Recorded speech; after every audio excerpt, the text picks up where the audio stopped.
you're gonna break into.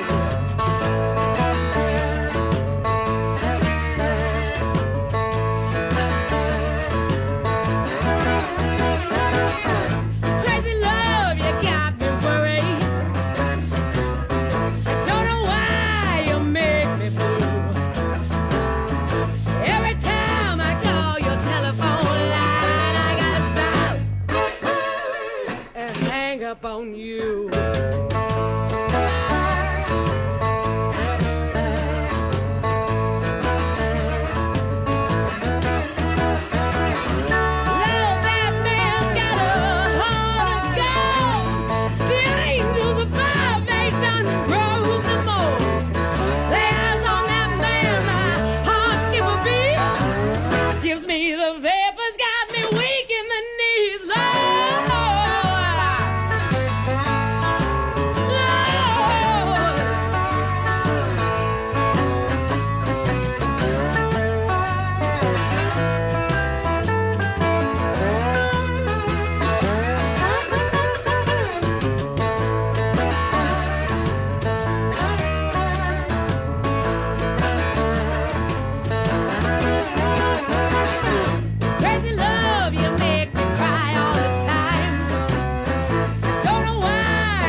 Talkin' Boxing with Billy C. It began as a podcast, went live on the net, and transformed into a full-blown empire. Across the web, on Fight Now TV, and on radio stations around the world. It's the only daily boxing talk radio show on the planet, hosted by the only guy with the balls to do it. Many have stepped into the ring. Many have tried to take the belt. And one by one, they've fallen. Another victim of the undisputed heavyweight champion of boxing talk radio. Talkin' Boxing with Billy C. is on now. My style is impetuous, my defense is impregnable, and I'm just ferocious. I want your heart.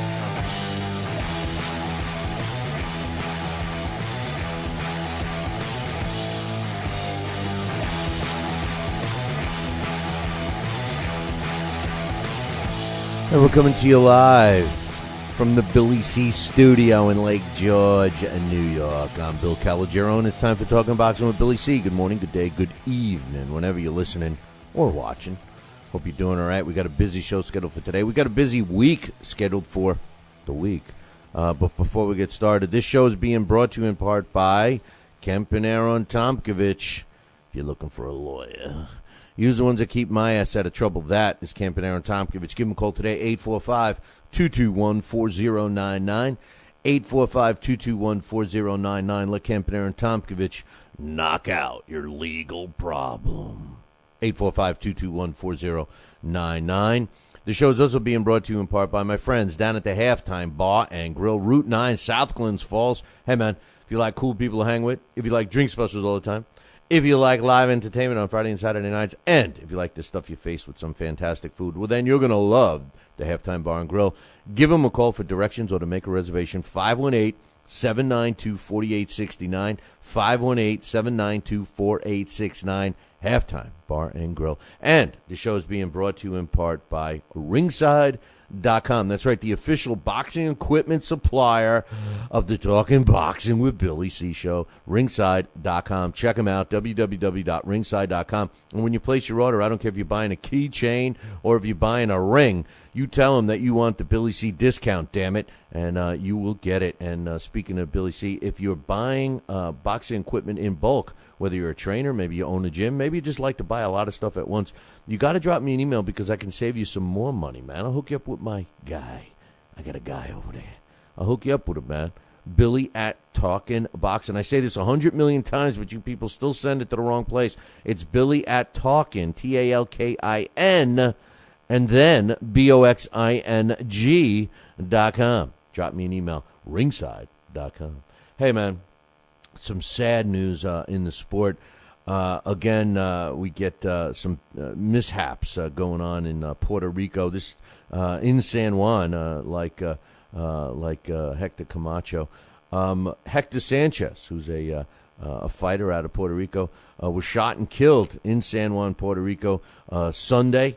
He was only 26 years old and did not last long. Was shot several times in the chest and in the head. No reason, no motive yet has been uncovered. So our thoughts, prayers, and condolences go out to the friends and family of Hector Sanchez, shot and killed Sunday in San Juan, Puerto Rico. You know, I hate that, man. I hate reading that kind of stuff, man. It's terrible for anybody, let alone somebody from the boxing family. You know, especially 26 years old. You know, jeez. This week, scheduled to come up on our Blast from the Past, is Marlon Starling, former world welterweight champion, and Alex and I are going to talk about him now. You know, whether you know or not, Marlon was one of our Billy C. Boxing Hall of Fame inductees, you know, but due to lack of support from all you guys, fans, and also sponsors and stuff, we had to put our yearly Billy C. Boxing event on hold. But Marlon Starling was one of the first guys we put in. And I still don't get why he's not in the International Boxing Hall of Fame. This guy arguably was one of the best defensive fighters of all time, really. I mean, people talk about Floyd Mayweather. You know, go watch some of Marlon Starling's fights. You know, and he had some pop, and he wasn't afraid to fight anybody. He fought everybody that was available. Alex and I are going to talk to him, talk about him on Wednesday. And speaking of talking to him, we are going to try to wake his ass up on Wednesday. So we may be throwing you a bonus coverage on our Blast from the Past and even talk to him. One point I want to make, you know, he's got 6 losses on his career. And he himself admits that one of them was a legit loss. But all of us, Alex and myself and, of course, Marlon and anyone else who really has looked into this guy's record and those losses, those other 5 losses, could argue the point that he was robbed in every one of them. And realistically, this guy, you know, could be once beaten, you know. And, again, a fan favorite and what a class act, and we're going to be talking about him on Wednesday. Change My Mind, the Billy C's Change My Mind, this Thursday, which will be broadcast on LDL TV and LDLTV.com, will feature Sal Senecola. Sal Senecola is going to try to change my mind about the fact that he's getting in the ring after 25 years. He's got really no reason to. He's financially secure. He's got a successful business. We're going to be calling the action on April 13th, coming at you live. If you're not in the area, Fernandina Beach, Florida, which is it's near Jacksonville. If you're not in that area and you can't get to the live event, which I totally recommend, and all information about buying tickets can be found at www.salsenecola.com, or if you can't spell that, just go to our website, BillyCBoxing.com, and click the fight poster. It's right there on the front. You know, if you can't get there live, you got to mark it down and watch it on the stream. And Sal's going to be talking about why he wants to change my mind. I'm like everybody else saying, why, man, Sal, why? You know, it's 53 years old. It's convince me that you should be getting in the ring at 53. That's going to be what he's going to try to change my mind. So make sure you tune in Thursday. I promise you, it's going to be a fun time. Sal's quite the guy, and we'll see how he makes out. And speaking of shows, that's one of our new shows. We are kicking off 1 week from today. Billy C's Talk to Me, Man. It's a new show. Originally, we were going to do 2 shows. One was going to be this one, and then another one was going to focus on emails, but we've decided to combine the 2. It will be 1 hour in length, maybe. It might stretch out a little more, And basically, the whole premise of the show is going to be you guys. We're going to open up the phone lines. It's going to air live right here on BillyCBoxing.com at 1 p.m. Eastern Time. 1 p.m. Eastern Time. So for everybody on the East Coast, you're at lunch, you got your feet up on the desk, you're going to tune in to BillyCBoxing.com and call in and be part of the show. The phone lines will be open. We will be taking one caller at a time, and we're going to combine the other show that we were going to do and pick out specific emails that we receive and read them. So basically, the show will be driven by you guys, the viewers and the listeners, and I'm excited about it. Everybody's always asking me, when are you going to open up the phone lines? And for various reasons, like since the show airs on other radio stations at other times, if we say call in now, you could be listening in Chicago at 3 p.m. and call in, and nobody's going to answer. So 1 p.m. Eastern, the phone lines will be open. We will be taking one call at a time. So if you call and nobody answers, you wait until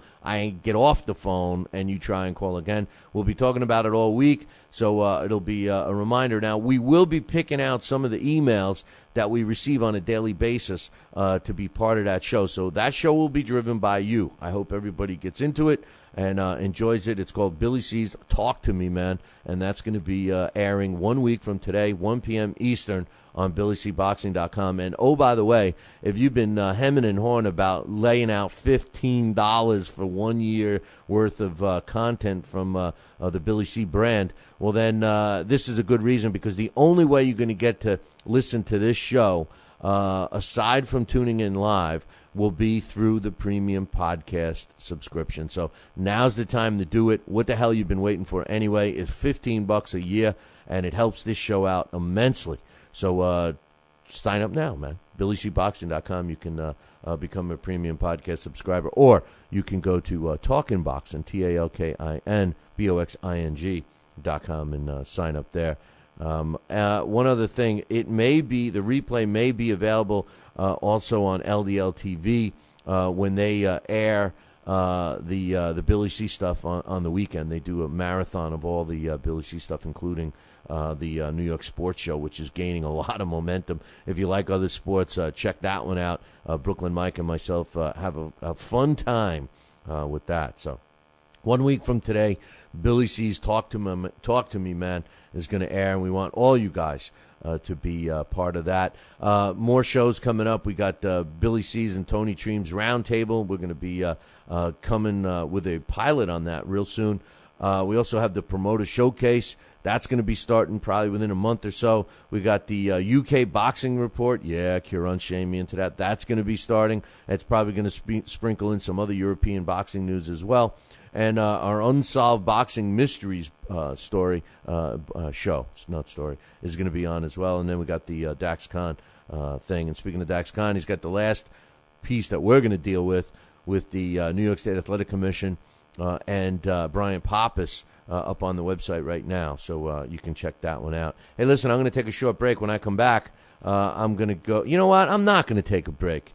I'm not going to take a break, man. This is from me to you. I've been talking and promoting and advertising ourselves. I'm not going to take a break. So at the top of the hour, for all the radio stations getting this, looking for a break right now, I ain't taking one, all right? I'm Billy C, damn it, and I ain't taking a break.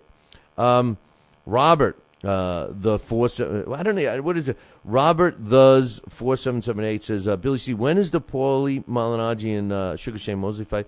It's funny you asked that, Rob, because that fight's not, as far as I know, that fight's not happening. Paulie Malignaggi, actually, if you go to our website, BillyCBoxing.com, and under the latest boxing news section, which is on the right side of the menus, you'll see an updated story about Paulie Malignaggi and, some comments he's made. I'm going to get into it in a little bit. About who he's going to fight, where he's going to fight. He's basically taken the easiest fight for the most money he can take. And, I can't say that I blame him, but Showtime likes to have him wearing a belt. So, not that Sugar Shane was I'm not saying he was going to beat him, but that wasn't exactly a layup fight for Paulie. And I think that's one of the reasons he backed out of that one. Plus, he's also been named to have a mandatory against another fighter. So, and he's also considering fighting Humberto Soto. So I'll get to that in a little bit. EJ says champion Anna Hannah Gabriel goes down in round 2 by knockout at the hands of Oxadia Castillo to win the WBO female junior middleweight title. It took place live in Estado Ricardo Sasparasta. Hey, Jose, what is this, the land of the 40,000 names?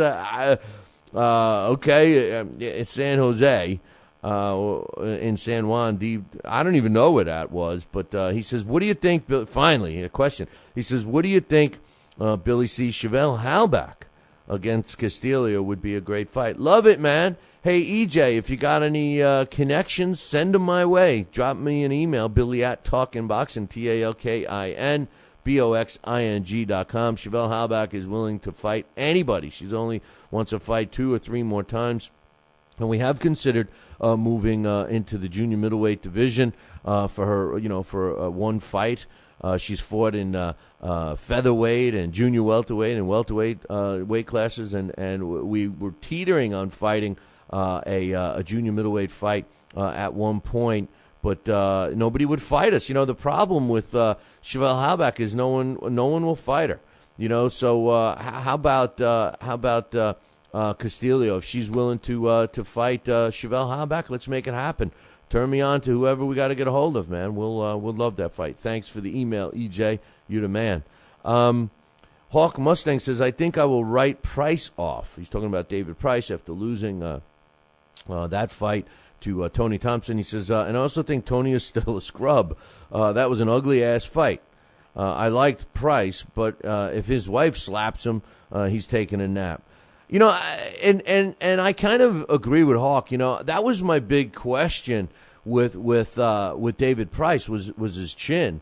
And, I said that he was alive, that Tony Thompson was a live underdog. I did not pick Tony Thompson because Tony Thompson is so damn slow, and Tony Thompson appeared to all of us that he did not even train for that fight. He was the heaviest of his career. Granted, he's 41 years old. But I thought that David Price had enough movement in his arsenal with his feet, and he does have a decent jab, that he would have made it a boring, points decision win. And I think Tony Thompson was willing to accept that, but yet David Price went in to try and knock the guy out. And if Tony Thompson has one thing, he's got some pop. Now, be as it may, it's a slow punch, but it landed on Price, and it was lights out. So, I can't really disagree with Hawk there. I don't know if Tony's a scrub. Maybe at this point, but it's not looking it right now. He's. I mean, let's be real. His 2 shots at the world title, he was knocked out. But aside from that, he's beaten some quality opposition. He says he should retire from boxing. I'm assuming he means David Price. And no, I don't think that was a big punch. But hopefully this was just a fluke, and Price can come back from this. I doubt it, though. It broke his eardrum. The equilibrium was off. He couldn't stand straight. I think that's why they waved it off. Not that I'm making excuses for David Price, but I don't know about you guys, but as far as I'm concerned, Tyson Fury is the best British heavyweight out there right now. And he says, and I really don't care if these boxers smoke weed. Weed is not a PED any more than alcohol is. I bet a lot of these boxers smoke weed. Here's the thing. I feel very strongly about marijuana. First of all, I let me just say this. Any boxer that smokes pot, before a fight or even while they're training, it can't possibly help them in any way, shape, or form. I really can't see it. If and we're going to get to Chavez. I got an update on that. If Chavez smoked the joint, now remember, pot stays in your system for 30 days generally, and he could have smoked a joint at a party, a week into his training, 2 weeks into his training, or what have you, and then eventually test positive. And I don't think that it has anything to do with his performance. As a matter of fact, I think it would be negative. I mean, if the fighter's asking for a bag of chips instead of a bottle of water in between rounds, maybe he smoked a little pot, But I agree that it's not going to hurt. It's not going to help the fighter. And if he's stupid enough to smoke, then so be it. Now, as far as weed and drugs and all of that, I agree with what Hawk is saying. Weed is not a performance-enhancing drug by any stretch of the imagination. And I don't even think it's as bad as alcohol, personally. This is my own personal opinion. Yeah, it's illegal and stuff right now, but it's not as bad as alcohol. And I always when I get into this argument, because, we're, at least this country, the United States, is in financial disarray. And, the bottom line is, if they legalized marijuana, they would infuse so much money so quickly it wouldn't even be funny. But I'm not saying the way they have the medical marijuana deal set up now. I'm saying that the government should control it 100%. That means pay farmers to farm it, pay places to package it and all of this stuff. You'd create jobs and everything. And then they make the profit on the growing the crop itself and the taxation that they plan on making. You still want to keep the riffraff out of the business. In other words, what they propose now in some of these places now, basically the marijuana gets to these facilities. How magically, like the way the gloves appeared in the fight that Dax Khan's been writing around about Brian Pappas, like the gloves magically appeared in the dressing room. It's like this pot magically appears at these places, and then the government steps in and they want the tax and everything else. So, let's get rid of the riffraff. Let's get rid of the bringing the pot in from other places, and let them grow it. Let the government control it, and they can make a lot of money. So there's my opinion on that. Anyway, Manophonics, and listen, I do agree with Hawk 100%. A fighter that's going to smoke a joint is not going to go out and kill somebody. And that's another thing I was saying about alcohol. When was the last time you heard somebody smoked a joint and went home and beat up their wife? Or knocked over a convenience store because they had to have another one so bad. They might break into the convenience store for a bag of Doritos or something, but come on, they're not going to hurt anybody. Manophonic says, Billy, what do you think of David Price getting knocked out by Tony Thompson? I guess there's a big question here still, huh? He says, there's a lot of noise over here in England about it being an illegal punch, or a lucky one anyway. I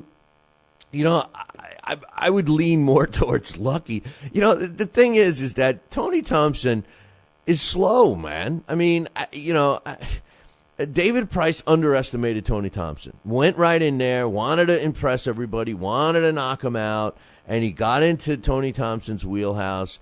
And, the two things that I thought was suspect with David Price is, number one, his chin, just like Hawk says before, and number two, his defense, which kind of goes hand in hand. If you're going to have a weak chin and you have no defense, good night, Irene. But the bottom line is, he had the wrong game plan. They totally underestimated Thompson, and he got into Thompson's wheelhouse and let him land a shot. And from the reports I heard is that, David Price broke his eardrum. And, when you break an eardrum, your equilibrium is off. You can't stand. You're wobbly and everything else. And that's pretty much the reason why it was stopped. Now, in terms of an illegal punch, behind the head or something like that, when you're swooping, those illegal punches, those rabbit punches are hard because, if it's a rabbit punch, it's a rabbit punch. If you're leaning your head down as the punch is coming and it hits you slightly behind the head, how can you call it a rabbit punch? Tony Thompson's so slow that, David Price, moved his head down a little bit while the punch was on its way, and while it was on its way, I ran to the refrigerator and I threw some ice into my scotch and came back, and his punch was still being delivered. It's hard. If it's a blatant behind the head punch, it's square in the back of his head or below the neck, different story. But, you really got to leave that in the referee's hands and hope that the referee is competent enough to call that correctly. Thanks for the email, Manophonics. Andre A., he says, no wonder why you hate Floyd. I heard from Boxing, this is a tweeting address, might as well plug it, Boxing Beats and Rhymes. That's cool. He says, which is a YouTube channel. Also, he says they had a interview with K9 Bundrage, and he told them that Floyd was trying to flirt with his girlfriend while K9 was fighting E.C. Smith. You know what? I would have been trying to flirt with his girlfriend, too. She was pretty hot. And he says Floyd was dancing behind her, trying to be all cute and stuff. She didn't take part, of course, and K9 heard it after the fight that Floyd was trying to distract him during the fight itself. While being Ishii's promoter, I find this very unprofessional and childish. What do you think? And he says, greetings from Amsterdam. You know, you think of Amsterdam, Andre, and, all this talk about pot and everything, and then, bam, Andre A. comes in, you know. But, listen, I don't know. My reasons for disliking Floyd, I didn't hear that, so I don't know. I can't really comment on it. But I will say this, and believe it or not, everybody sit down and don't be shocked from what you're about to hear.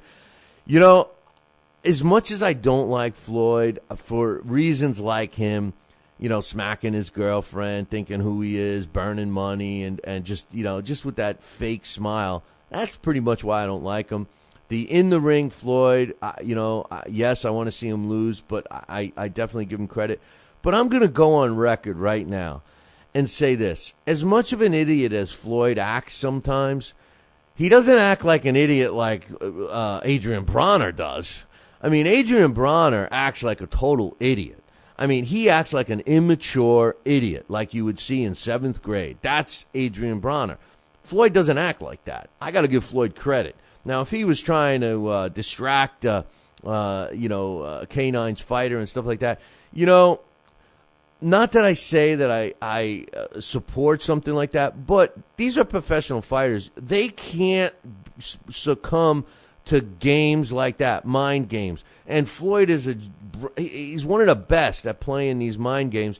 And if K9 let that bother him during the fight, then that's just a weakness that team Ishii Smith was able to exploit. By the sounds of this, he didn't know about it during the fight, so it's a non-issue really. And then it just goes to the other part that K9's wife or girlfriend, whatever she was, is a very attractive woman, and I could see why Floyd was trying to get him some of that. But anyway, yeah, well, Floyd's Floyd. What are you going to do? EQX says the only thing about every Floyd fight is whether or not you can hit him flush consistently. This is EQX still talking about my absurd prediction that Robert Agos Guerrero is going to be giving Floyd a really good fight. Yes, I agree. That is the issue with Floyd. But I think that we've seen in his last couple of fights that he is hittable. And I think one of the reasons, I forget, I don't know if it was an email or if one of our contributors mentioned this, but one of the things that he has shown is that his legs are starting to get a little slower. And maybe that's, indicative of why he is trying to, get it on a little more, meaning, exchanging and standing, and willing to exchange a little more. So, I agree. I agree that is the issue, and that will be the issue when he steps in the ring against Robert Agos Guerrero. I have a long email here from T. Bruce, which I'll get to as soon as we get back from the break. And speaking of long emails, a reminder, Billy C., the new Billy C., I hate when people talk. I'm talking about that because it's a brand.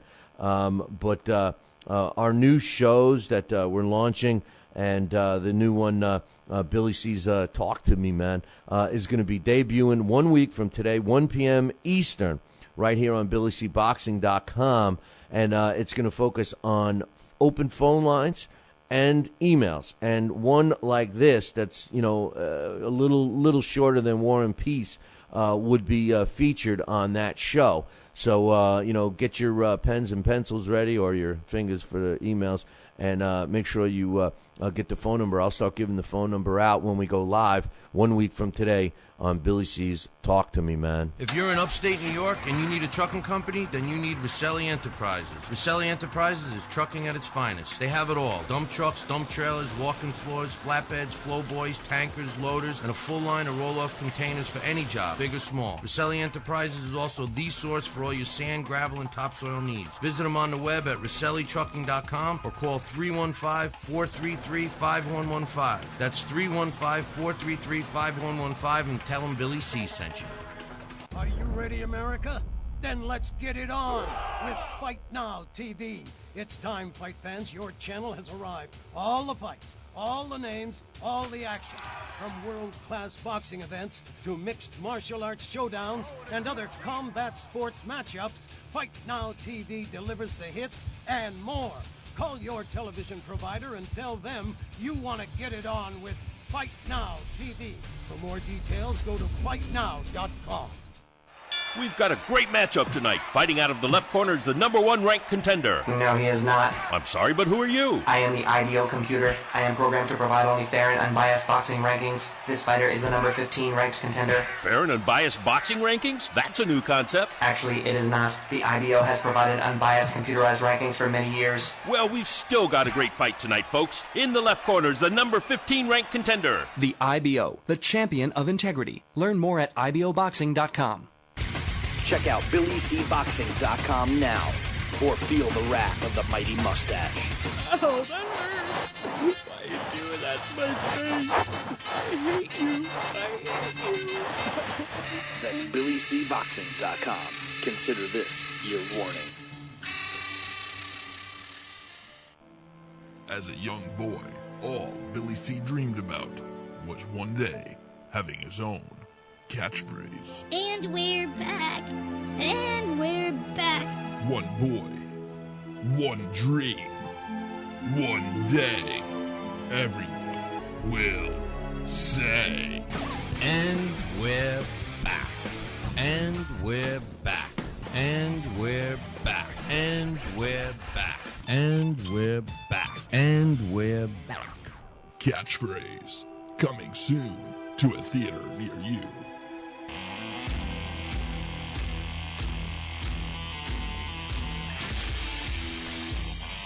And we're back. You're listening to the Talking Boxing Billy C Show. You're watching us on the Fight Now television channel.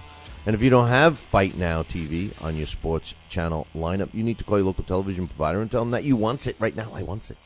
All you got to do is pick up the phone and call whoever you're paying your TV bill to. I don't care if it's satellite or cable. Tell them you want Fight Now right now. For all the information about the channel, you can find it on their website, www.fightnow.com.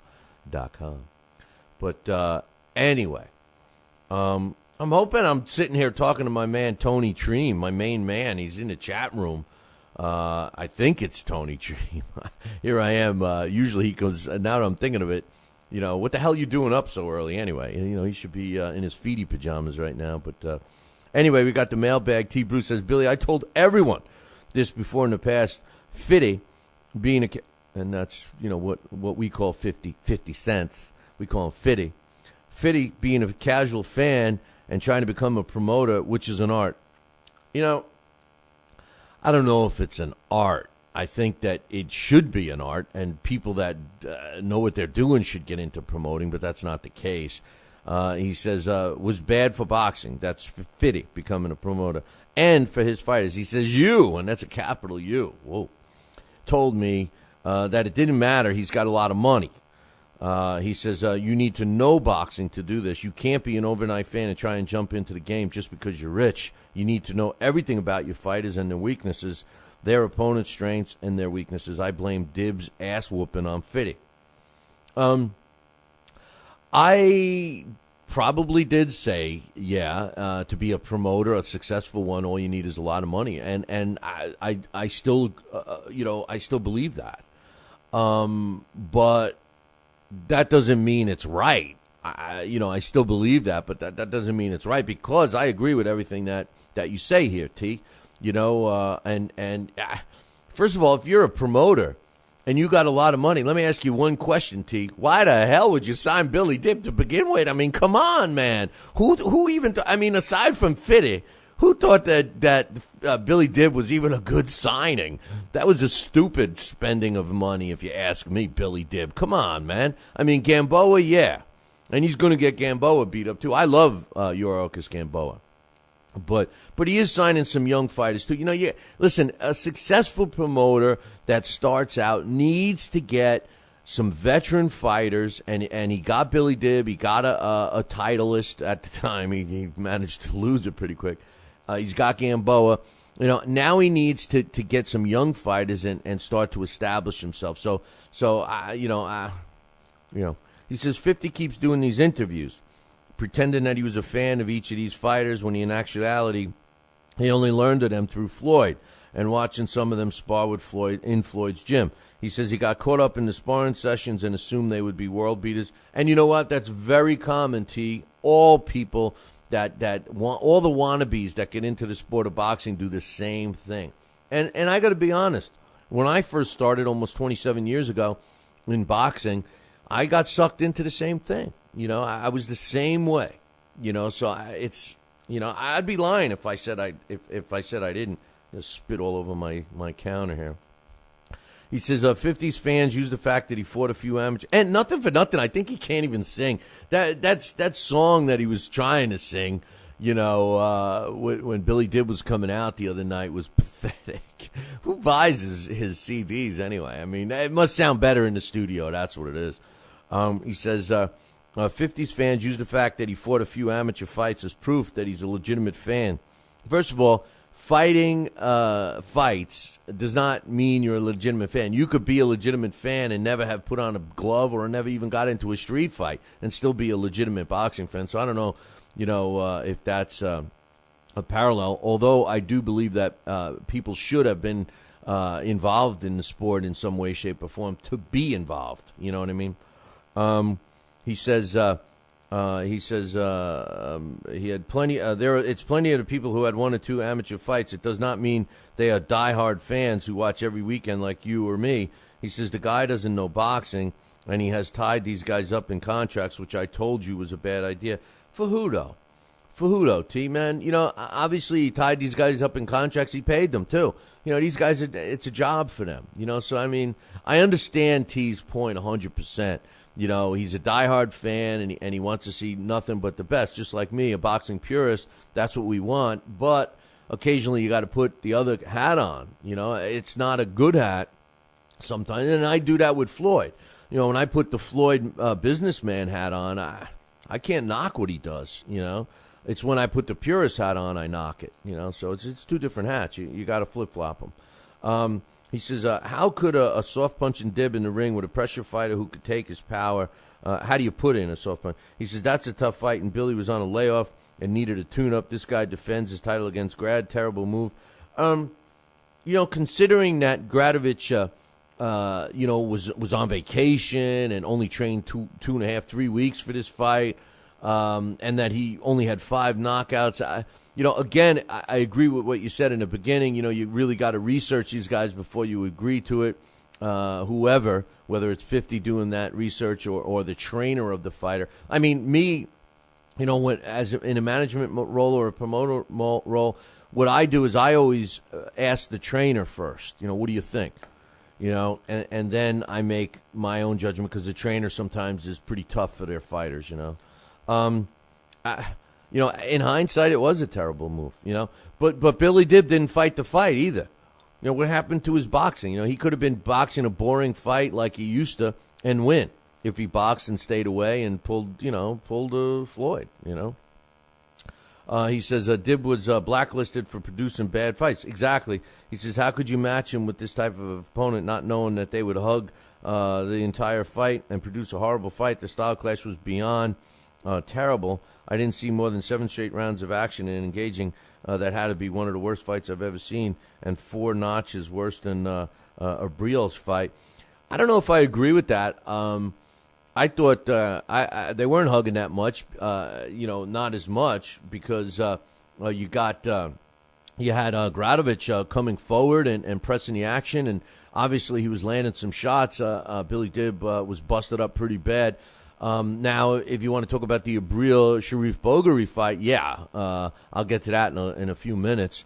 But that was kind of a horrible fight, in my opinion. It was, and it had a lot to do with the referee, but that's another story. And speaking of referees, the referee in the Billy Dib fight was terrible. Worst referee that I've seen. Let's get popping, man. Come on, man, come on. And this guy, all he cared about was being in the camera shot. Even Teddy Atlas was getting riled up. I don't know if you guys. I normally don't listen, but I did on Friday. Because it wasn't as bad as it usually was, and Teddy Atlas was ready to throw him out of the ring himself. And they complained about some of the scorecards, but hey, it could have been this guy blocking the view. He says, I want to talk about Gamboa. 50's only thinking about himself. He says he wants to prove that he's willing to put Gamboa in the ring with tough fighters, unlike most promoters who protect their fighters, which, whether you like it or not, is sometimes what's best for the fighter. I don't know. I don't know about that. He says, because the fighter's not going to get better. Gamboa's career, Gamboa's not going to have a long career. Gamboa he's already 30 years old. He had 100 and gazillion amateur fights. This is a guy that needs to make his money now. So I'm not saying put him in with guys as big as he's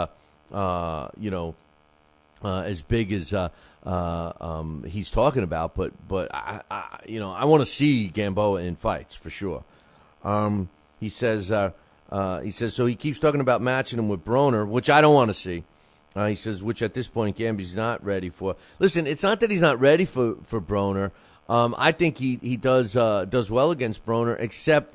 Gamboa's been knocked down a lot, and Broner's got some pop. It's not a good fight for him. Plus, he's out of that weight class. He moved up, which I guess doesn't help him. He says the fans are not even demanding that fight because Gamboa looks so slow and rusty, wild, glass-jawed, and blah blah blah. I agree. He says that brother needs to have a few more tune-up fights before he gets knocked out by Broner. Then the knockout changes him as a fighter for the worse, health-wise, skill-wise, etc. It will make him a safety-first fighter after he gets KO'd and ruin his whole style. I disagree. I think that what we've seen with every knockdown that Gamboa has is that's when he's trying to be safe and keep his hands up and fight the way his trainers are trying to change him. I think Gamboa is a once-in-a-lifetime kind of guy. You let him do what he's got to do. He's that quarterback that runs and runs and runs. You let him do it.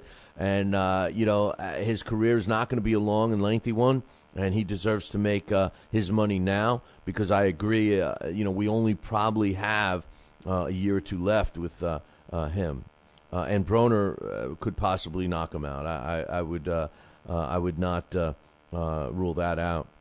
He says he's lost his power, so what's going to happen when Gamboa moves up to Broner's weight? He will lose more speed and more power. I don't know. I don't know if he's lost his power. I think his power was his speed, but he says all of his problems will intensify, so shouldn't 50 immediately put Gamboa at Broner's weight so he can get his body situated and start campaigning at that weight?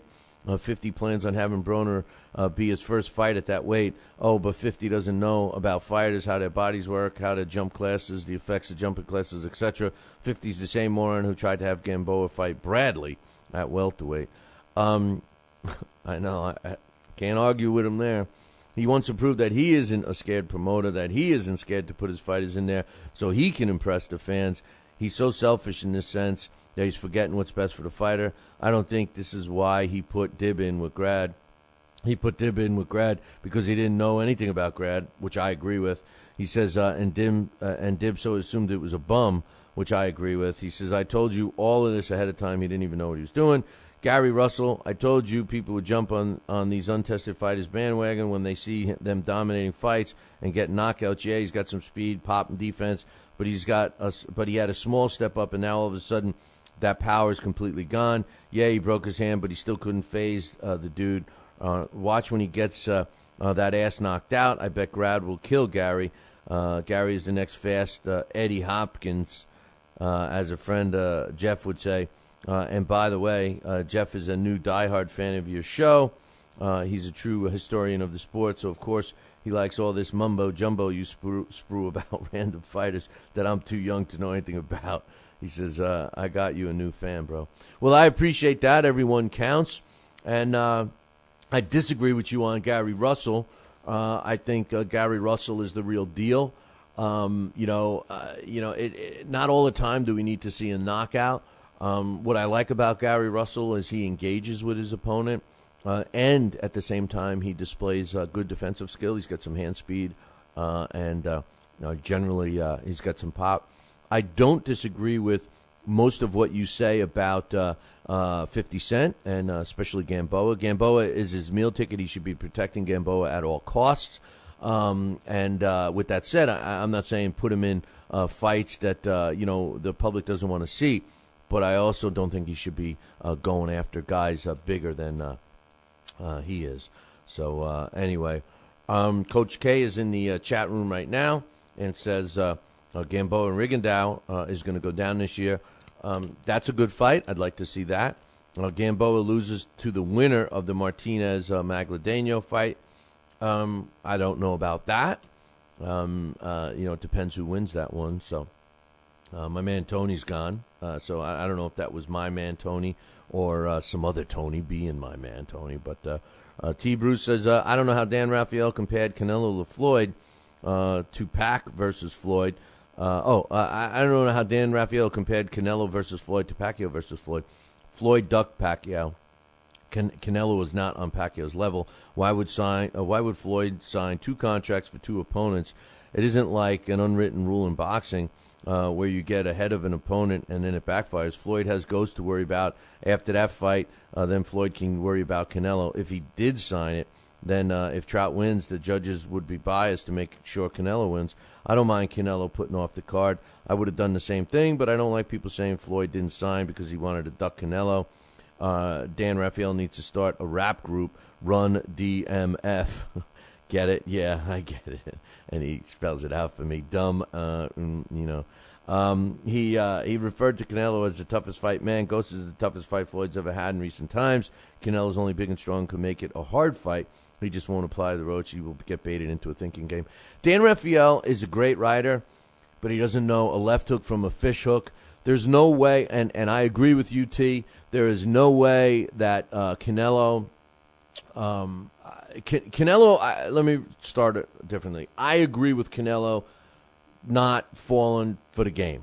And I agree with Canelo's strong move that, hey, I don't need you. I'm going to have my own pay-per-view. And he goes to fight Austin Trout. I think after the Austin Trout fight, we'll really have a good gauge on Saul Canelo Alvarez. End of story. That will be the telltale fight right there. Canelo against Austin Trout. Austin Trout is an underrated fighter. Austin Trout is a quality fighter. This is going to be a tough fight for Canelo, and I'm not sure he's going to come out with a W in this one.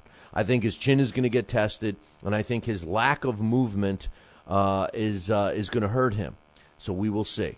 As far as the Ghost against Floyd and Canelo against Floyd, listen, I've beaten it to death.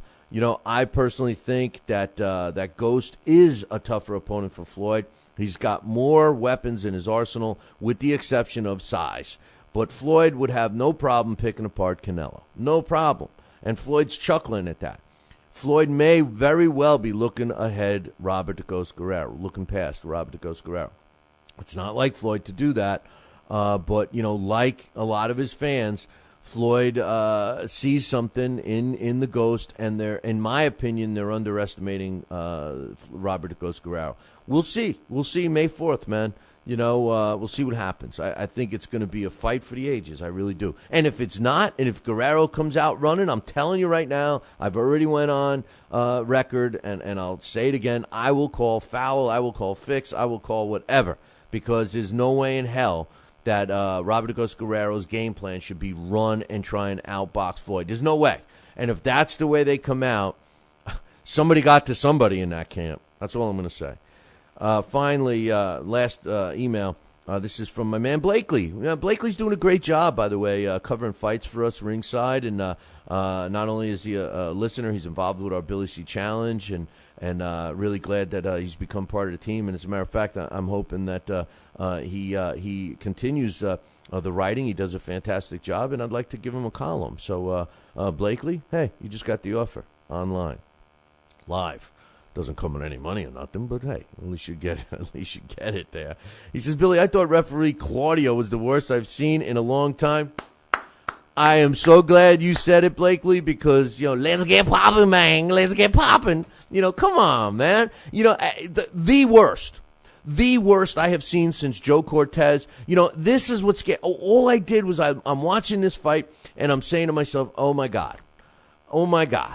This is the guy that Floyd is going to want to get. Floyd is going to pick a guy like Claudio to referee. And how stupid is that statement that's flowing from my lips? Floyd is going to pick the guy. Like Floyd is supposed to be allowed to pick the guy. But he will. He'll get a say in this. You watch. And he'll pick a guy like that. I say bring in, what's his name? Coach, you got to help me. Russell Murat, right? Is that his name? Murat he's from California, I believe. This guy will let you fight inside like no other. Inside fighting used to be an art in boxing. You read any old account, you watch any old footage of a fight, and you will see these guys going at it. And there were less headbutts. Well, he's saying Steve Smoger. I'm talking about Russell Murat. I think it's Russell Murat. He says, Alvarez, 42 fights at 20 years old school, big time. Yeah, but you know what? The 42 fights, that's old school, but look at the opponents for at least 30 of those fights. I question that a little bit. See, Coach knows how to get my attention. He puts his print in red now. Anyway, I agree. Claudio was the worst. I can't stand referees that start out with their so-called coined phrase. This is one of the arguments that I have with New York State, even though this was not a New York State fight. It was at Foxwoods in Connecticut, totally different commission. But, you can't have guys that think it's about them. Claudio, not only, let's get popping, man. Not only did he give us that, but he stood in front of the camera shot all night long. I didn't want to see his big, sweaty, bloody back. And he's huffing and puffing. I talked to Ron Lipton, who's also a licensed referee. He's got a huge pedigree. He had some issues with the commission. They finally reinstated him. This is a guy that's in his 60s who's in top physical condition. Ron Lipton can run up and down, run back and forth, and referee a fight the way you're supposed to referee a fight. And, you got these guys huffing and puffing. Let's get popping, man. Breaking them up before they're even, yeah. Doesn't Claudio know anything about boxing? And I will say this. Another guy that I was very negative about, Art McCanny Jr., was also on that card. Another New York guy who I thought did a decent job, except two things. Number one, he was only in there for a minute. I thought he did a decent job, but he did two things that bothered me. Number one, the corner is celebrating after the knockout, right? After that knockout when he broke his ankle or whatever happened there. The corner's celebrating. And he goes, settle down now, boys. Settle down. Why? Why, man? I want to know why. And I want to know why, and I said this to Alex Papali, I want to know why somebody in that corner didn't look at Art Mercanti. At that point, the fight's over, it's official, and say, hey, F you, Art. Who are you to tell us to settle down? What are we doing wrong? We're excited. We just won, a major fight. And I'm saying it was a title or whatever. Maybe it wasn't. I don't know. But, that wasn't the I'll get to that. I have all the fights. But why shouldn't he? It was an upset. It was an upset win for them. Why shouldn't they be excited? They weren't doing anything. They weren't throwing spit buckets around and pushing people and jumping around, hitting anybody. They were in their corner. He walks over there. And then I actually had a little tear in my eye when I saw him helping the fighter out of the ring. What, did he have a vested interest in him? I don't know, man. I thought he did a good job. He was to the point introducing him. No coined phrase anymore. And when the fight started, for as short as it lasted, he wasn't in the camera shot and he was doing what he was supposed to do. Unlike, let's get popping. But anyway, sorry I went off on a tangent there, Blake. Blakely says, He was standing in front of the camera, right? He says, so I could barely see the fight. I agree with you. I just said that. He says he was practically breaking the fighters apart for punching each other. I know, he was. Every time they got close, he broke them up. He says, I mean, one hand is free. The action should continue, right? By rule, it should. He says, by the 5th round, all I wanted was the ref to stop talking and stop breaking the fighters up so I could watch the fight. He said it was horrible. He says, then, of course, Teddy Atlas had to get upset because one judge maybe saw it around differently in a very close fight. He's like the boy who cried wolf, complaining about the judging in a close split decision. Yeah, but you know what? The other problem with Teddy, did you notice him when he was picking, when he had the fight close and then they went to the Facebook, when they have their online scoring system and all the fans at home had it one-sided, right? Then all of a sudden, number one, they didn't go back to Facebook.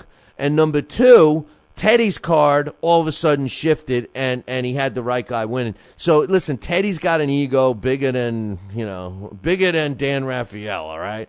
And, but anyway, the bottom line is this.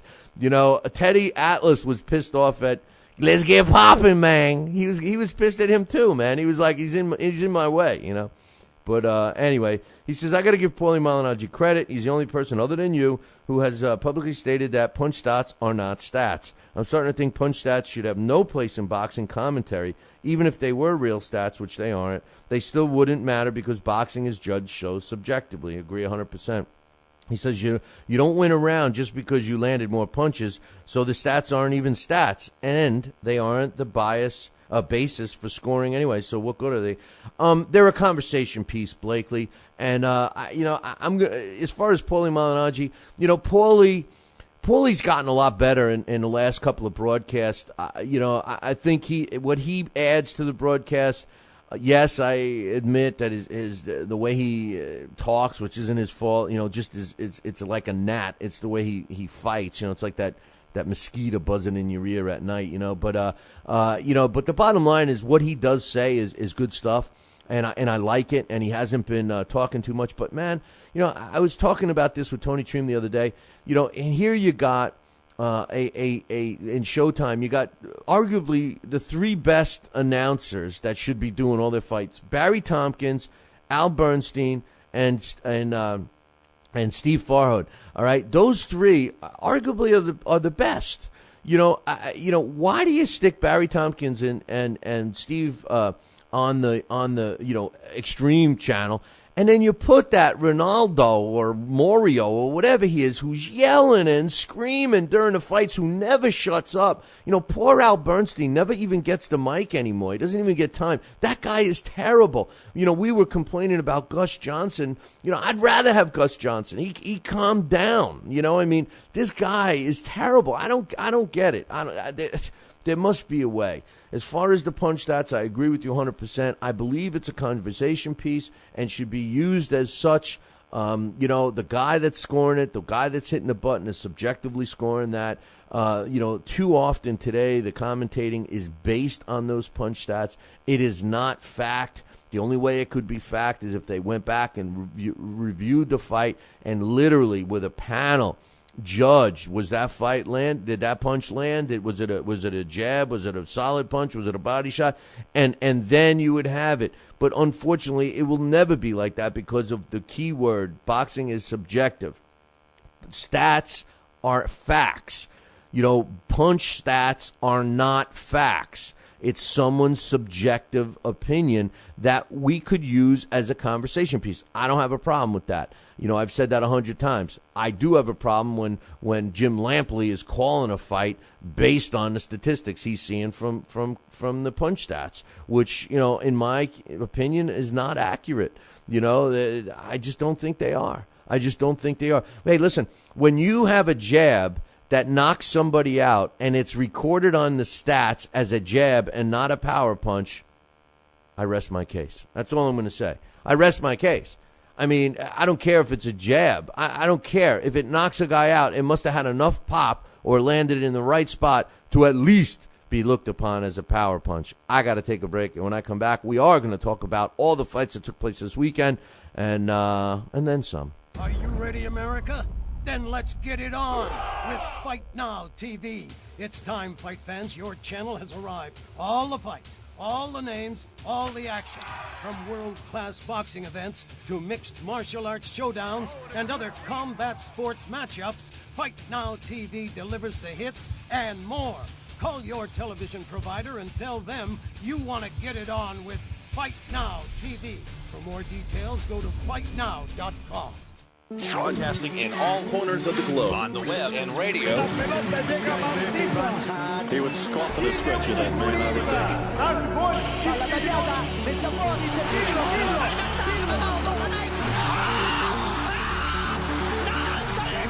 think. You're listening to Talkin' Boxing with Billy C. From upstate New York in the good old U.S. of A. Boxing is here to stay because we are here to stay. The best 2 hours of boxing talk on the airwaves. Hey, fight fans, check out KOFantasyBoxing.com. KO Fantasy Boxing is boxing's only trademarked fantasy game. Check it out, www.KOFantasyBoxing.com. Select your own gym, your own fighters, track them through a season that can last from 3 months to a year, depending upon which league you join. You got to check this out, man, www.KOFantasyBoxing.com. Join it today. Again, www.KOFantasyBoxing.com. And tell him Billy C sent ya.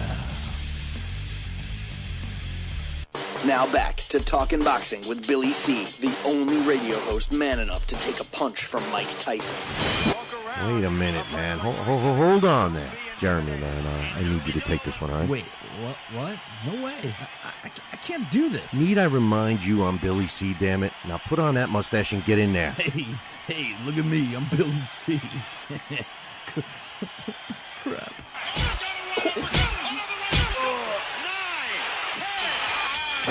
The undisputed heavyweight champion of Boxing Talk Radio. It's Talkin' Boxing with Billy C. Test 1 2. Test 1 2. My fellow Americans, good evening. Welcome back to Talkin' Boxing with Billy C. It's great to be here discussing the sweet science with everybody. I love boxing. I love talking boxing. It's what I do. Bill. Wait, what? Bill. Why are you interrupting me? Wait, what? Wrong. What's wrong, the problem? Billy, what? C. I did not have... We're gonna have to ask you. Wrong speech. Leave, What do you mean wrong, Billy C? What's going on here? Fine, I'll go. I just wanted to talk some boxing on TPSradio.net. That's all I wanted to do. I don't need your damn show. I'll get my own talking wrestling with the other Billy C. Yeah, that sounds good. I've always been a Hulkamaniac anyway. Broadcasting live, brother. Welcome back to Talking Boxing with Billy C. on the mighty TPSradio.net, brother. What you gonna do, brother?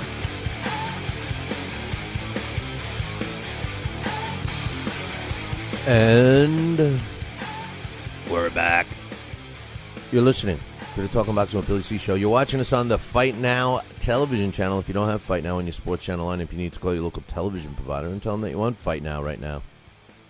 All the information about the channel can be found on their website, www.fightnow.com. And, hey, as a reminder, don't forget, March 29th, there's a great fight going on at Turning Stone Resort and Casino up in Verona, New York. Brian Vera against Dante Bondarovas. And I'm going to be there, and I want to meet you, man. So if you're going to be getting some tickets to that, it's real easy if you're planning on getting tickets, or if you don't know how. They're pretty good. They're really affordably priced, $25, I think, for GA tickets, and any seat is a good seat at Turning Stone. So check it out. You can get tickets directly by visiting our website, www.billycboxing.com, and click the fight poster. It's an ESPN card, so you'll see that right on the front page. Click that. And I want to meet you. So if you're going to get tickets and you're definitely going, drop me an email, Billy at TalkinBoxing, TalkinBoxing.com, and I'll set up a time where we can meet, man, and talk boxing. Maybe you could buy me a scotch or something, you know. But, hey, speaking about the website, BillyCBoxing.com, you know, about a month or so ago, 2 months ago, we had Ian Grumeza on the show. He did that, the book. He wrote the book about Joe Grimm and some other boxers of the 20s. And great guy, man, great guy. I've become really close with this guy. And, you know, as a result, you know, I put a quick link to Amazon where you could buy his book. I highly recommend it. It's right on the front page. It's also part of the Billy C Book Club. So if you haven't read that book yet, make sure you get a copy and tell them Billy C sent you. And if you're looking to get an autographed copy or something like that, drop me an email and I'll forward it to Ian. I'm sure he'll be glad to hear from you. Some fights just a reminder, if you're just tuning in, we got our new show. It's kicking off 1 week from today, Monday, 1 p.m. Eastern Time. Billy C's Talk to Me, man. And it's going to feature you. That's right. You guys are driving the show. It's going to be all about you. I'm going to open up the phone lines. It's going to be a live show only. The only people that are going to be able to get the replay are premium podcast subscribers. So listen, if you want to send an email, you want your email read, you want to call in, all that stuff, I'm going to be picking specific emails that I get during the week to become part of that show. And for all the premium podcasters, you'll get to listen to it whenever you want. As far as you guys, if you're not going to fork over to $15 a year for all the content that we offer, if you don't think it's worth it and you don't want to support this show, well, then you're going to miss out on a great show because the bottom line is you guys are going to drive it. I'm going to talk about whatever you want. I'm going to open up the phone lines and everything else. But fear not, 1 p.m. Eastern, that gives everybody a chance to listen live. If you're on the East Coast, you got your feet up on the desk, man, because it's lunchtime. If you're on the West Coast, you got your feet up on the desk, man, because you just got into work and you're having your cup of coffee. So, everybody's going to have a chance to listen to it, and you can listen to it live right here on BillyCBoxing.com. The fights this weekend, some were good, some weren't so good. This fight, it could have been a good fight. Our very own Tony Treem was ringside for Richard O'Brien against Sharif Boguary. I did not have it correct. I picked Boguary. This is sort of like the fight that took place last week, kind of. Here we go. I K9 Bundreds, although Floyd was hitting on his hot wife or girlfriend, whatever she is, K9 was too busy in the ring doing the one thing he does, trying to land that overhand shot. Well, that's what Sharif Boguary was doing. Same thing. Trying to land that one power shot. And like I said to Tony Treem the other day, this guy's like lightning. Never hits the same spot twice. And that's his problem. He's got no accuracy and, by the way, no defense. And here's a fight that was kind of, hey, listen, Tony described it perfect. He described it as rough and tumble. That's the way it was. After 12 rounds, it went to the scorecards. All two of the three judges scored at 115-110, and the third had at 115-111, all in favor of the guy who should have won, and that's Richard O'Brien. He retained his belt. He improves to 18-3-1 with 8 knockouts. Sharif Boguary suffers the first loss of his professional career at 23-1. They originally Sharif Boguary was with my man Mike McCallum, the body snatcher, and left him. And he went with his new trainer right now. If I'm Sharif Boguary, I got a message for you, Sharif. If you're watching us here or out in Vegas or wherever, if you're watching this show, go back to the body snatcher, man. Mike McCallum is the man. You want to emulate him. There's a guy that's going to show you how to work the body the way you should have against Richard O'Brien. There's a guy that's going to show you how to use defense like you should have against Richard O'Brien. And there's a guy that's going to be able to show you how to take advantage of fighters when you're in close and nail them with accurate punches like you should have against Richard O'Brien. As far as Richard O'Brien goes, he showed a lot of heart and determination in that fight, overcoming a couple of headbutts.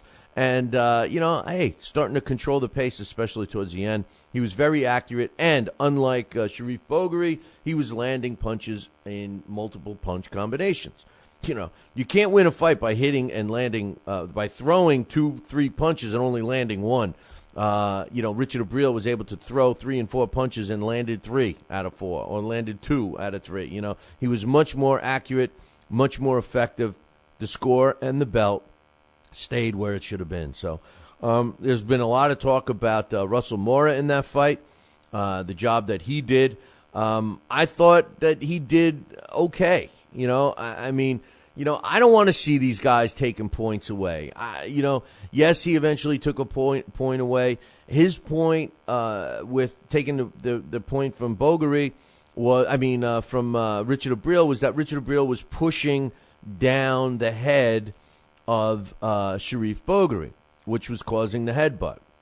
Then he evened the score when Bogery came in and, continued to land the headbutt. But it wasn't like he was doing it on purpose. That was his lunging style. It's very hard, and it's hard to, you can warn a guy, watch out for the heads, but to start taking points away for a guy that's, not meaning to, I don't think he meant to lead with his head. I just think he rushes in. Again, if referees and fighters would learn the art of infighting, we would reduce the headbutts because they wouldn't have to lunge in. You go back and look at statistics. There were hardly any headbutts back in the day, hardly any. The co-main event on that featured Gary Russell against V. Guzov. Guzov, listen, he was a tough opponent. Gary Russell broke his hand. In my opinion, he dazzled the crowd with his hand speed and his footwork. Didn't get the knockout, but got the win. He improved to 21-0 with 13 knockouts. And Guzov loses for the second time of his career. He's now, he improved to 22-0 with 13 knockouts. Gary Russell did, and Guzov drops to 20-3 now with 5 knockouts. On the undercard, I'll give you some stats. Jorge Melendez against Ryan Davis. Melendez knocked out Davis with 13 seconds into the fourth round to improve to 26-2-1, and Davis falls to 24 wins, 10 losses, and 3 draws. In a pretty entertaining fight, I thought anyway, Jeffrey Fontaine fought a rugged Daniel Ata, who's been pretty rugged. He shows his durability for the last double-digit fights that he's had. Especially they're all losses, but they're all against good guys. Fontaine, who's a product or a prodigy of Miguel Cotto, who incidentally, if anybody wants to see how to act professionally, just watch Miguel Cotto. He's really, I think he conducts himself well in and out of the ring. Class act, 100%. His guy improved to 10-0 with 9 knockouts, and Ata falls to 27-14-1. 2 of the judges had a 59-55, and the third had it a shutout, 60-54, all in favor of Fontaine. In the light heavyweight division, we saw Thomas Williams look real sharp against Kevin Angle. Kevin Angle looked like he wanted to be someplace else, anywhere else, except in that ring with Tommy Williams. Thomas improved to 13-0 with 10 knockouts when he stopped Williams in the third round. A body shot made him crumble to the ground. He did get up on one knee, appeared to be trying to weather the storm, went to get up, and as soon as he went back down again, the referee justifiably waved it off, which he should have. In the super middleweight division, Luis Arias against Arsenio Terrazas was a 6-round fight. It was scheduled for 6 round, except Luis Arias knocked out Terrazas at 155 of the first round to improve to 4-0. With 3 knockouts, and Terrazas drops to 9-4. And in the welterweight division, we had Sammy Vasquez going up against Leandro Albanez, and Vasquez stopped Albanez at 2 minutes and 17 seconds of the second round to improve to 7-0 with 5 knockouts, and Albanez falls to 15 wins, 3 losses, and 1 draw. Some other fights on Saturday in a real tough fight, tougher than I thought it was going to be.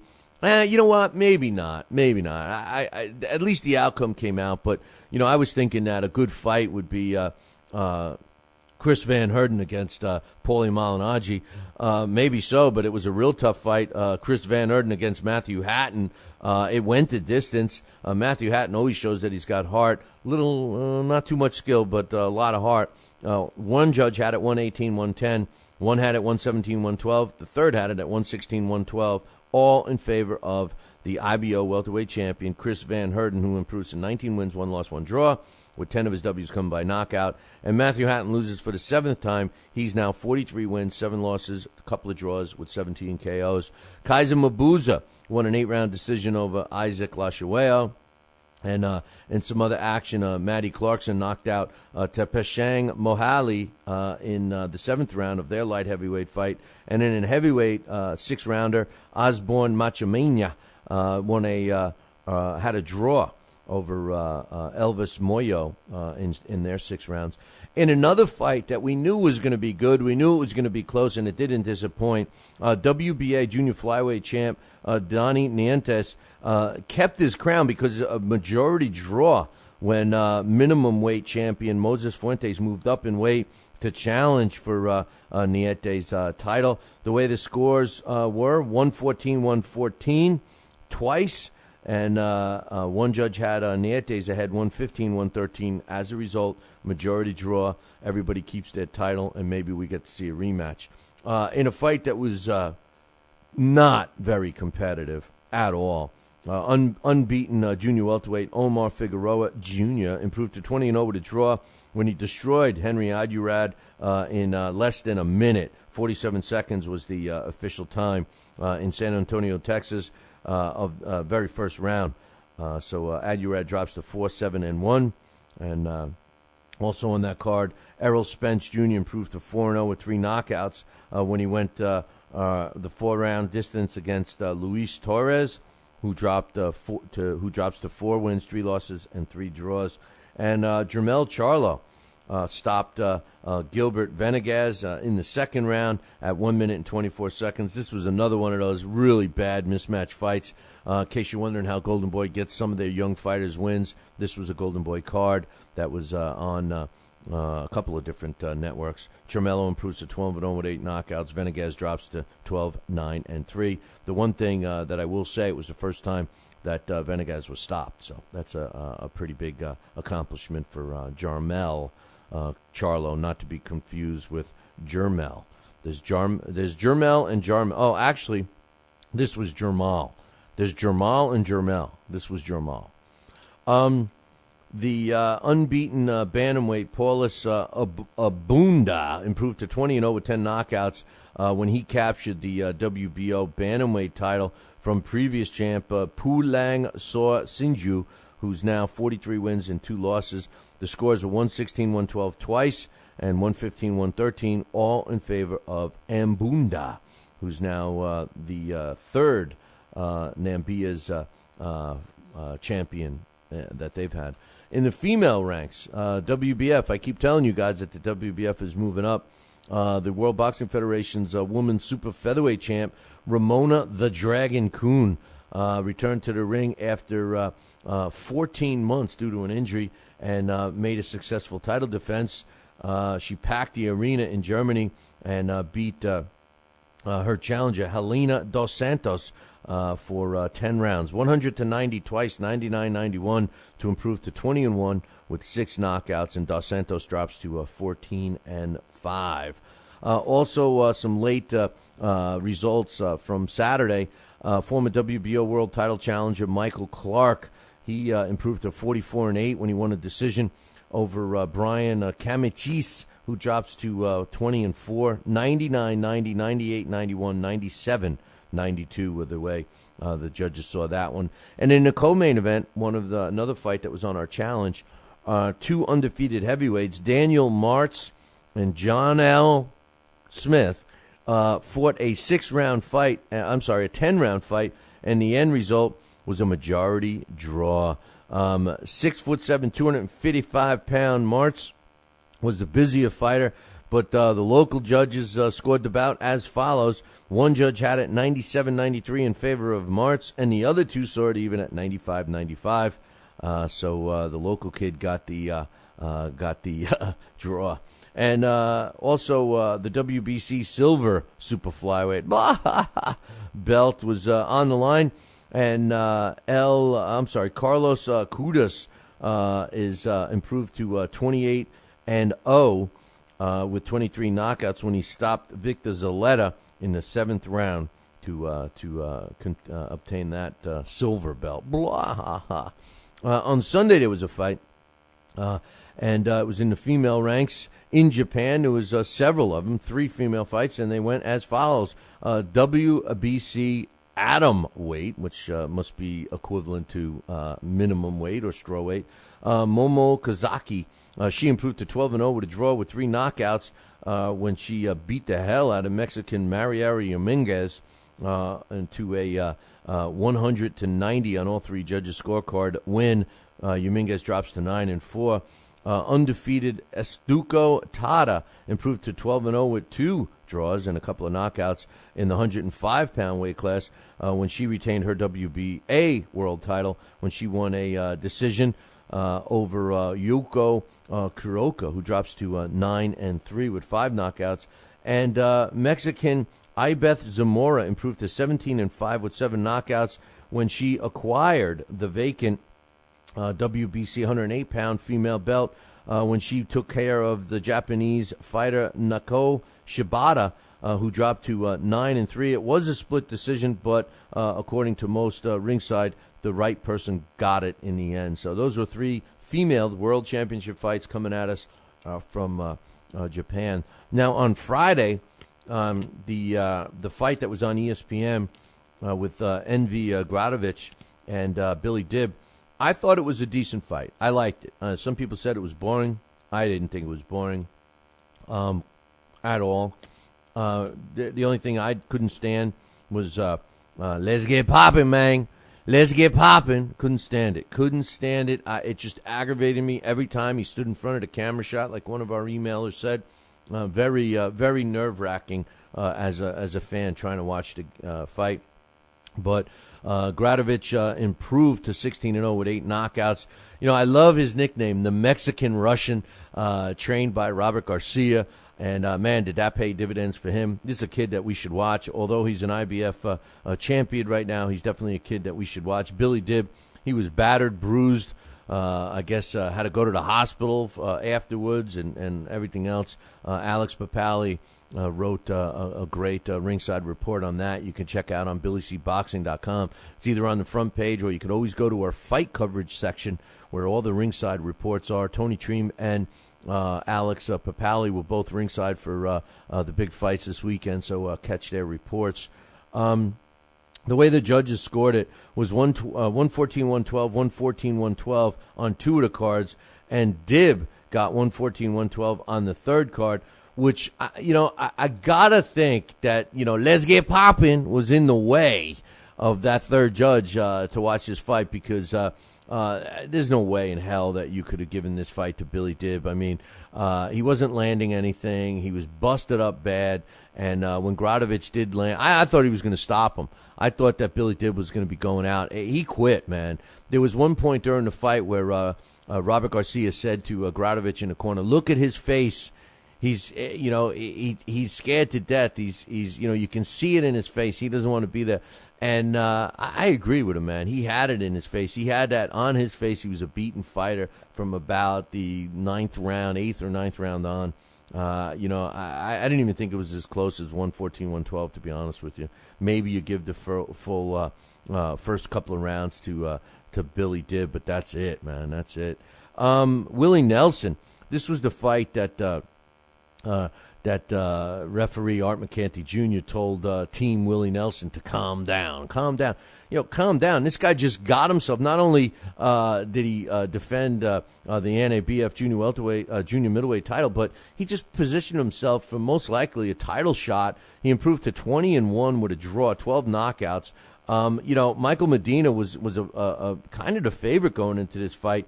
Was down twice in the first round. The second time the fight was stopped because it appeared that he twisted, broke, strained, whatever, his ankle, and they had to carry him out. The official time was 2 minutes and even of the first round. And, I think it was totally uncalled for that Art McCanty. I think Art McCanty went beyond his bounds. You don't go to a corner. I mean, he's not. Listen. If the commission says it or the security of the facility maybe says, hey, calm down, you're going to break the ring or something. If they were throwing cups and they were, tossing spit buckets and pushing people and doing backflips and endangering other people, I could see it. But that's not the referee's job. The referee's job ended when the fight ended. That's it. Referee, he wanted to stay in the ring. He wanted to get on the camera. He helped carry the guy out, all those things. I do admit that he did a great job, way better than Claudio. Let's get popping, way better than him, for the 2 minutes he was in that fight. But the bottom line is, listen, don't overstep your bounds. That's a general rule I have with these guys, man. I mean, referee's the third man in the ring. And just like Teddy said, a good referee is a guy you don't see during the fight, man. You go back and watch these old fights with some of these classic fights. You can't even identify who the guy is. I mean, that is a good referee. A guy that's staying, close enough to save a fighter if he has to, lets them fight. As soon as they get in close, man, it's called inside fighting, Claudio. Let's get popping. It's called inside fighting. They're allowed to do that, man. They're allowed to fight inside. They need to fight inside. You ever hear of something called body work? That is what we need. It's sickening to see these referees that are all about themselves, and clearly, Claudio is, and it's nerve-wracking to watch, and then to see it precede that with Art McCanny telling an excited, a jubilant Willie Nelson team, who incidentally was in their own corner. It wasn't like they were, jumping around the middle of the ring. It wasn't Riddick Bowe against Andrew Galata, people beating each other up with cell phones and everything else. I mean, then you could see something. It wasn't that fight in Argentina where, the fighter and his team had to hide underneath the ring because the fans were so unhappy that they beat their guy. It wasn't that. It was 3 or 4 guys high-fiving and screaming and jumping up and down. I think they deserve to be ecstatic and jubilant after winning in such a decisive manner. I mean, come on, man. That's a guy that just wants to get in front of the friggin' camera. I'm sorry. Jimmy Williams improved to 2-0 with 1 knockout when he beat now the 0-2 Reynard Younger. It was a 4-round decision. All 3 judges had it 40-36. It's a pretty good story with the Birchfield signed Jimmy Williams. Luis Olivares improved to 1-0 with a knockout, making a statement against Rafael Munoz in their fight. Stopped him in 1 minute and 38 seconds in the very first round. Also, Shalito Vincent, female fighter. She remained undefeated. I was so sick to listen. I like Vincent. She's a quality fighter, and she's one to keep an eye on. Her trainer, her management, it's all quality. But, man, talk about a stay busy, get you a W fight. I mean, listen, she's now undefeated. I think she's 7-0 or something. She fought a 0-3 girl who's now 0-4 in a 4-round junior featherweight fight. I mean, come on, man. Come on. Shalito's better than that. She is. She didn't need to get criticism like I am right now, criticizing the level of opposition. I mean, she deserves better than that. She's gotten herself to a point where she does not have to fight 0-3, 0-4 fighters. Come on. She's on her way to being a top-ranked fighter if she isn't already. Luis Rosa Jr. improved to 13-0 with 6 knockouts against New York's John Vi Collado, who dropped to 4-7-2. All 3 judges had the 8-rounder at 80-71. And Ryan, the Polish Prince Kalzawowski, he improved to 16-0 with 3 knockouts, winning a decision over Gil Garcia, who drops to 5-4-1, 80-72 twice, and 79-73 with the way the judges saw that one. Ulysses Lara improved to 13 wins, 12 losses, and 2 draws when he knocked out highly ranked flyweight Omar Soto in the 2nd round to capture a Caribbean title in Mexico City Friday night. Unbelievable upset here with Lara coming out on top. Soto drops to 23-10 with a couple of draws. So he also picked up the, Lara also picked up the Mexican belt as well. The fight that scored, the judge that scored that Dib fight, actually, in my opinion, was the best judge. He scored the fight for Dib, and he was actually the best judge of the 3, in my opinion. Had to clearly, that's my man Don Ackerman, had to clearly have been, his sight has had to have been obscured from Ed Claudio. Had to have, man. I mean, this guy's too good of a judge to do that.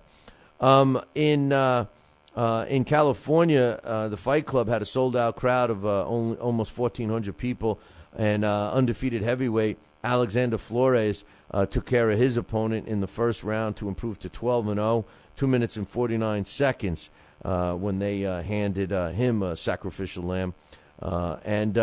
WBA super featherweight champion, former WBA super featherweight champion Brian Vasquez was returned to the ring with a win against Luis Ernesto Jose on Friday, and improved to 30 wins and a loss with 16 knockouts. Jose drops to 31-11, but his wife, who was a former female junior middleweight champ, Hannah Gabriel, she was the one that lost. I talked about that the other day against 18-year-old Oxaneta Castanado. So husband and wife team doesn't fare as well as they both planned on. So we'll have to do that. We'll have to see what happens. And like the emailer said, that would be a great fight. Chevelle Halbach, let's make it happen, EJ. But anyway, I got some comments over that joint, that $900,000 joint that Julio Cesar Chavez smoked, and I'm going to get to that in about 2. Talkin' Boxing with Billy C. now has official merchandise available on TalkinBoxing.com. T-shirts, sweatshirts, hoodies, and mugs. And yes, even undergarments. Talkin' Boxing apparel is the perfect gift for the boxing fan in your life. Log on to www.talkinboxing.com. That's TalkinBoxing.com and place your order today.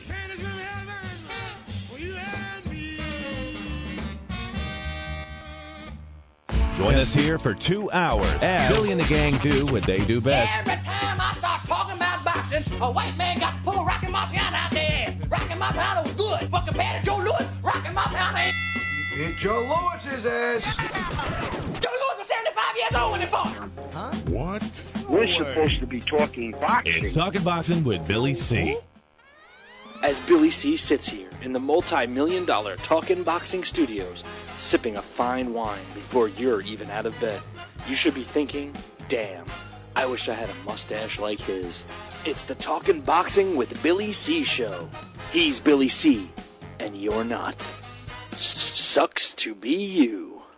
Now let's dig into our archives and hear a rare interview when Billy C. first became the champion of boxing talk radio. Hello, Billy C.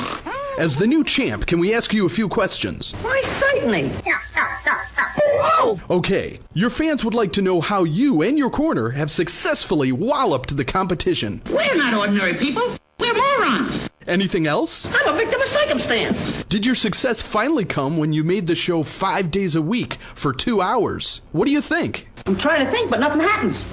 Now, please tell the listeners what you've learned from making it this far. Certainly. If at first you don't succeed, keep on sucking till you do succeed. Great words of wisdom, Billy C. Keep up the great work as the undisputed People's Champion with your show, Talkin' Boxing with Billy C. Any last words to anyone who's listening? This is your fault, you bonehead.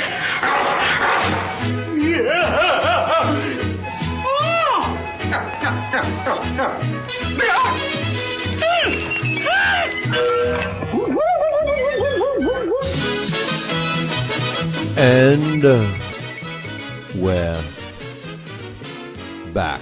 You are listening to the Talking Boxing with Billy C. show. You're watching us on the Fight Now television channel. Glad you could join us. If you don't have Fight Now in your sports channel lineup, you're a loser. That's right. And you need to call your local television provider, whether it's satellite dish or cable, and tell them that you want Fight Now right now.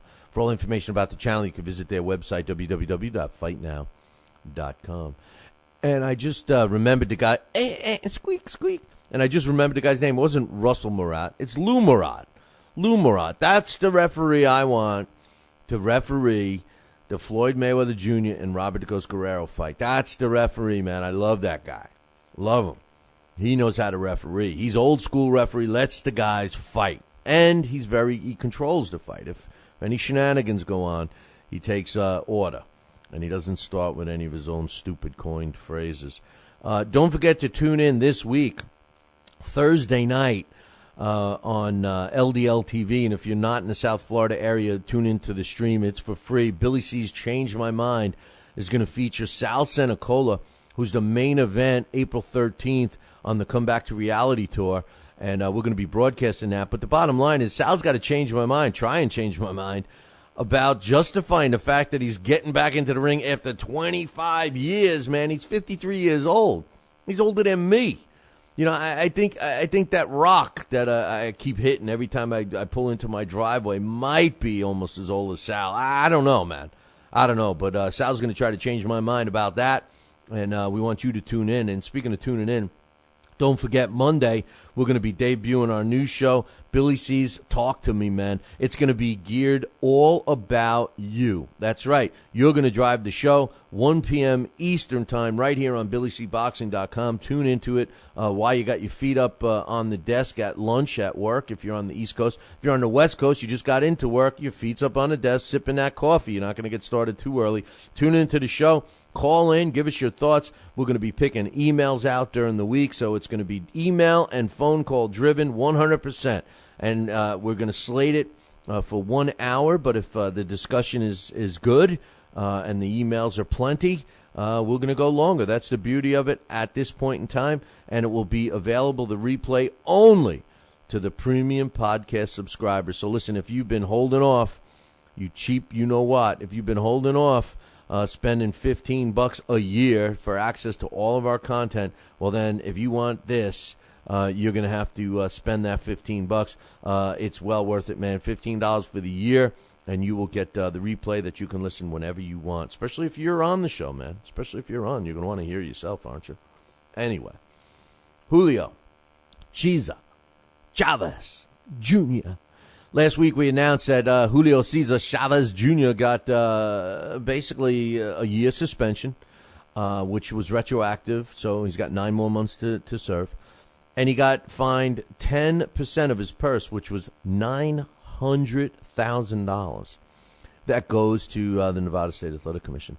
You know, interesting thing, Tony was asking me the other day, you know, where does that money go? You know, where does that money go? And this is my idea. Actually, John Muscionis was asking me, this was my idea. This kind of money, and you know, whether you think it was justified or not, this kind of money is what needs to be put in an account that gets applied to the fighter's retirement, to the fighter's help, for the fighters that need the help. This is where the money could come from. These types of fines, these types of levies, these types of purse surrenderings, all of this stuff, there's a pool of money right there that could be used. And we could kick it off with almost $1 million. But hey, wait, hold on there, Bob Louie, because we got something going on. And according to Bob Arum, Julio Cesar Chavez Jr., and by the way, Bob Arum is a lawyer, so I wonder where this is coming to. They plan on suing the Nevada State Athletic Commission for what they're talking about is an excessive amount for testing marijuana, for Julio Cesar Chavez testing for weed. And Bob Arum says, and I quote, why is it their damn business if this kid smokes a joint? This was reported in the Las Vegas Review-Journal. Steve Karp wrote the article. He says they fined Fernando Vargas $100,000 for using steroids when he fought Oscar De La Hoya, and they fined this kid $900,000 for pot. The commission needs to update its rules on drugs, but I'm not going to convince them to change. I have no chance. The people on the commission are not people who live in the real world. There's no reasoning with these people. It's a lost cause. First of all, you know, the rule is the rule is the rule. You know, it's part of the substances that they test for. Now, whether they, amend those rules and make it less, whatever, the penalty less, I think that the fact that it's an illegal substance at this point makes it a substance that they test for. When and if it becomes legal, I think that athletes won't get hassled for it. They certainly don't get alcohol tested unless they've had, some alcohol-related problems. So that's that. As far as the $900,000 and blaming this on the Nevada State Athletic Commission and threatening a lawsuit, I think it's a lost cause. Number one, if I'm Julio Cesar Chavez Jr., why cause some problems with Nevada? They're following a guide that says 10% of the purse. 900,000 was 10% of the purse. That's where they came up with the number. Bob Arum is trying to make this, his twist on words, his play on words is trying to make it like, his comparison with a performance-enhancing drug versus pot is a good one, in my opinion, because obviously pot's not going to help your fighter. But the rule is the rule. It's 10% of the purse. So, maybe if Chavez made $1 million like Fernando Vargas did, he too would have only been fined $100,000. So, it was based on the purse. The percentage was the penalty. 10% of the purse for testing positive for a banned substance is what's in their rule, I believe. So, what he's going to try to do is have them amend their rule, which I think is a lost cause, just like Bob says. So that's what's happening there. George Groves, a young light heavyweight that we're all looking to see more, or is he super middleweight? Either or.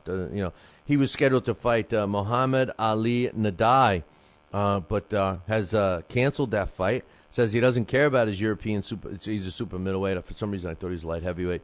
He doesn't care about his super middleweight title.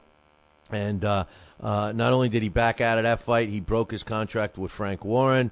I predict that Georgie Groves will sign with Lou DiBella and come over here to the United States and start fighting on the world circuit. So I just have this feeling he's going to end up with Lou DiBella.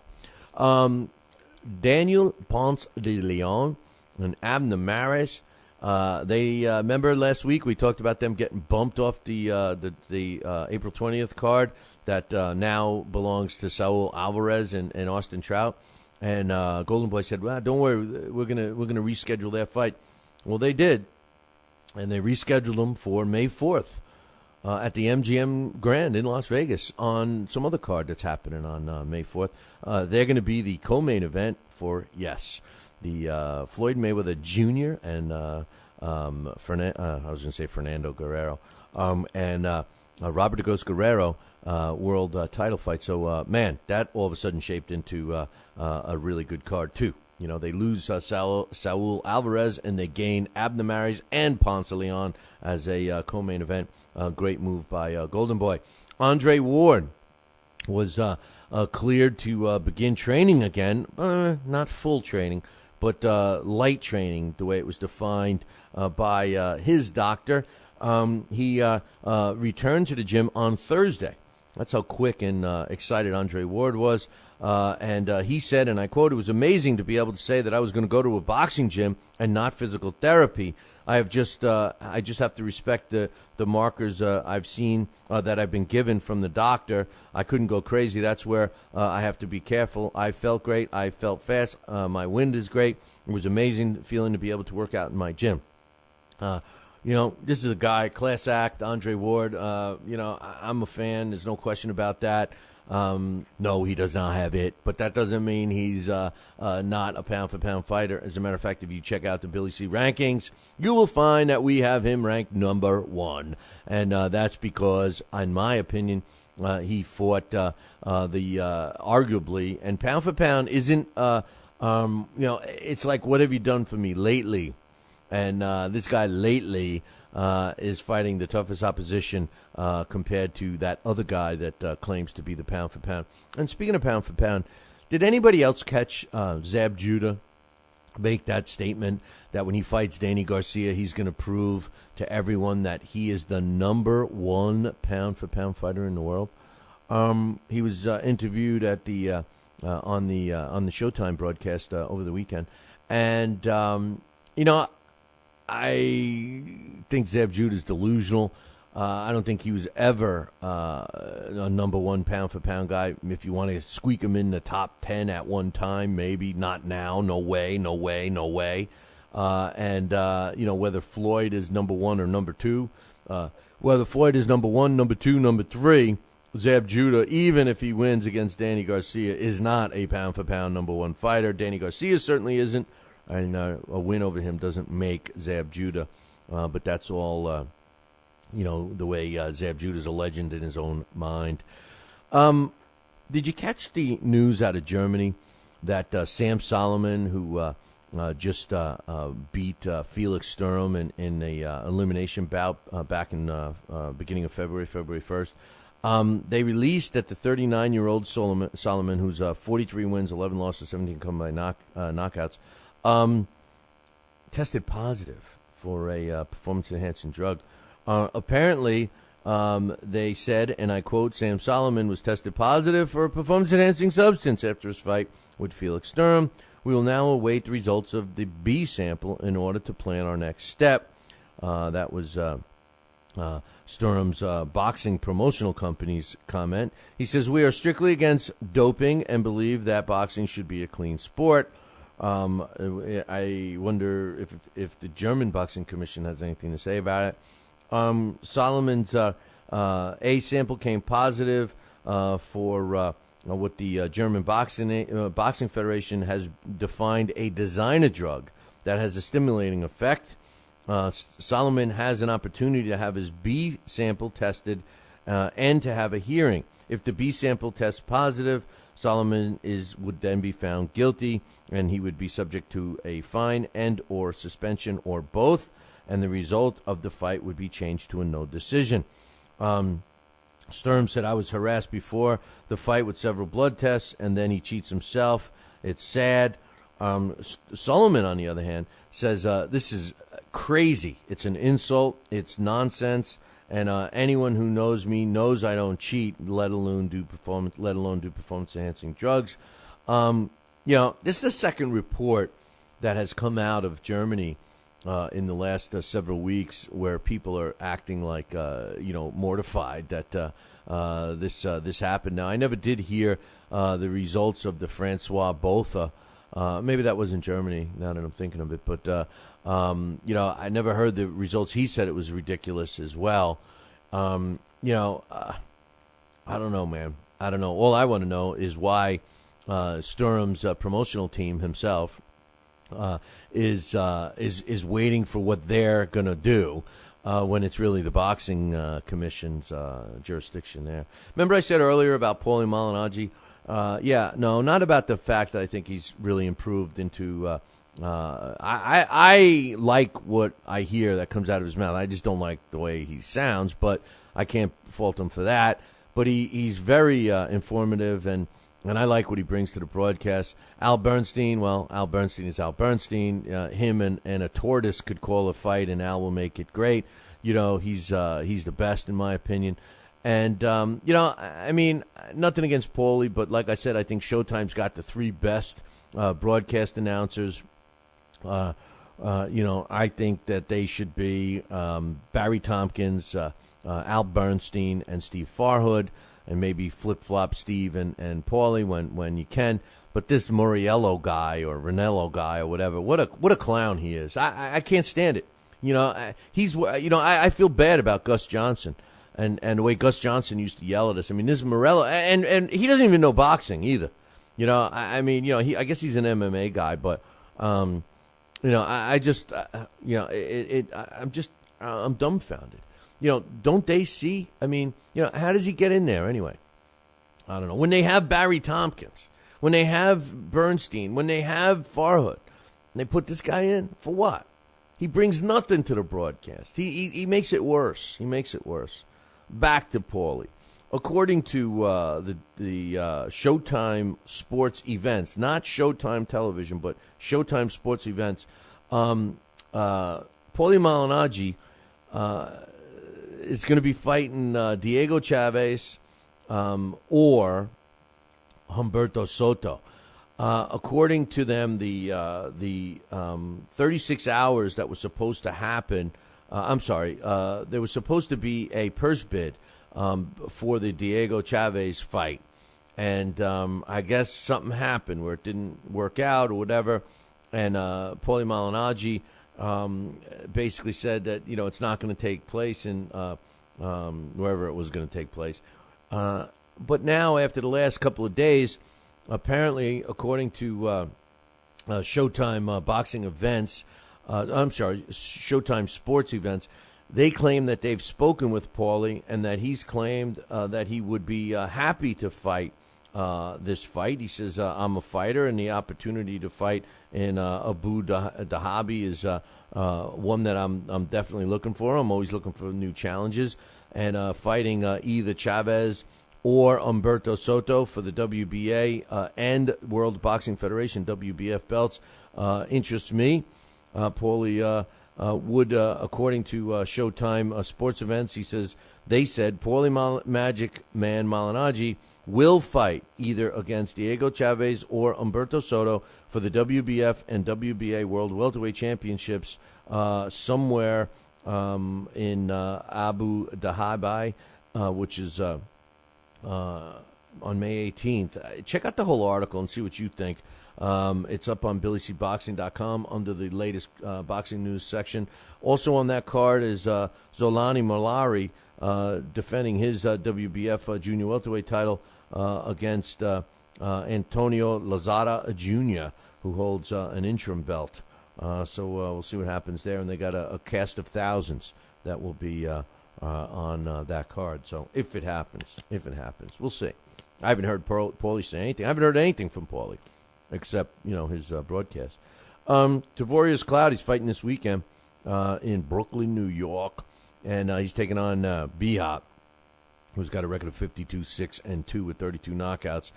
Cloud is undefeated, 24-0, putting his world light heavyweight title on the line. Was just working out in Big Bear, California. And, it's kind of an interesting point that he made. He says, it was tough being a black man in Big Bear. And what he was referring to was that there was an outlaw who was a former cop, and there was a gunfight going on, and I guess it was taking place. His name was Christopher Dorner.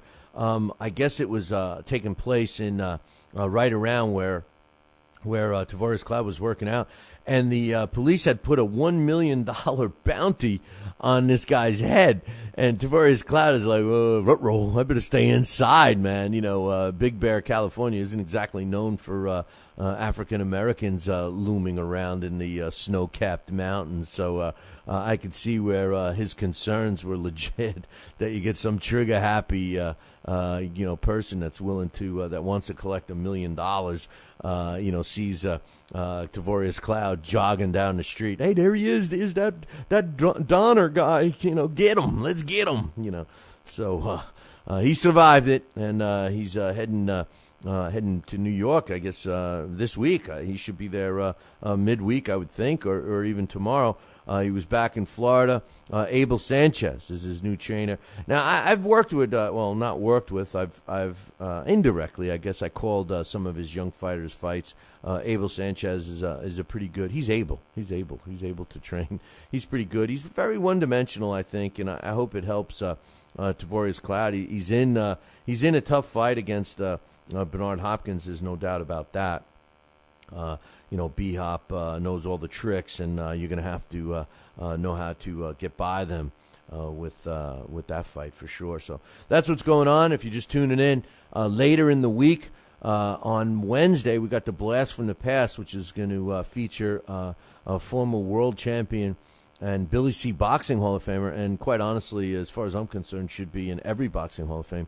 Marlon Starling is going to be our Blast from the Past. And, as a secret, as a special surprise, I should say, we're going to be calling Marlon and see if we could wake his ass up. Now, we tried this once before, and we couldn't get him out of bed. But we're going to try. I spoke with him yesterday, and he's game. So look for the Blast of the Past on Wednesday, followed by Marlon Starling coming on the show live. So, and speaking of live, don't forget about our show. It's a new show. It's called Billy C's Talk to Me, Man. It's going to kick off on Monday, 1 week from today, 1 p.m. Eastern Time, right here on www.billycboxing.com. It's going to be featuring you guys. That's right. We're opening up the phone lines and picking out some emails that we received for this show all week long, and that's going to be the driver of this show. I'm going to be talking and commenting on your comments. I'll be willing to take any beatings that you want to give me as long as we stay on a professional level. I'm fine with it, and would love to hear from you. So mark it down 1 week from today, 1 p.m. Eastern. So whether you're on the East Coast, you'll be at lunch, which is great. You can have your feet up on the desk and listen to the show, watch the show right on our channel here, www.billycboxing.com. You can get into the chat room and comment live. We'll also be talking about that stuff. And you can also check it out on the podcast, because the premium podcast subscribers are going to get access to the show. So if you've been waiting and looking for that extra reason to become a premium podcast subscriber, well, we just gave you one, and I'm telling you right now, we're going to give you a few more. Wake up. It's time for the It's Too Early for a Trivia Question. Well, today's It's Too Early for a Trivia Question is being brought to us by Gleason's Gym in Brooklyn, New York. Check them out, www.billycboxing.com, and just click any one of the Gleason Gym banners. You can't miss them. They're all over the website. You can also go down our website, billycboxing.com, scroll down to the bottom, and you'll see an area that has the complete schedule to date of what's going on with Gleason's. I want you to spend special and focus a special attention on August 22nd through the 25th.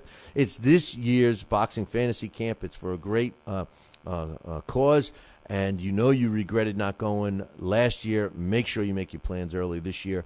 Call them up, 718-797-2872. Tell them Billy C sent you, and sign up for that boxing camp this year from Gleason's. Don't forget, Gleason's is not only in Brooklyn, New York, it's in Manhattan and now on the Jersey Shore. So check that out for Gleason's.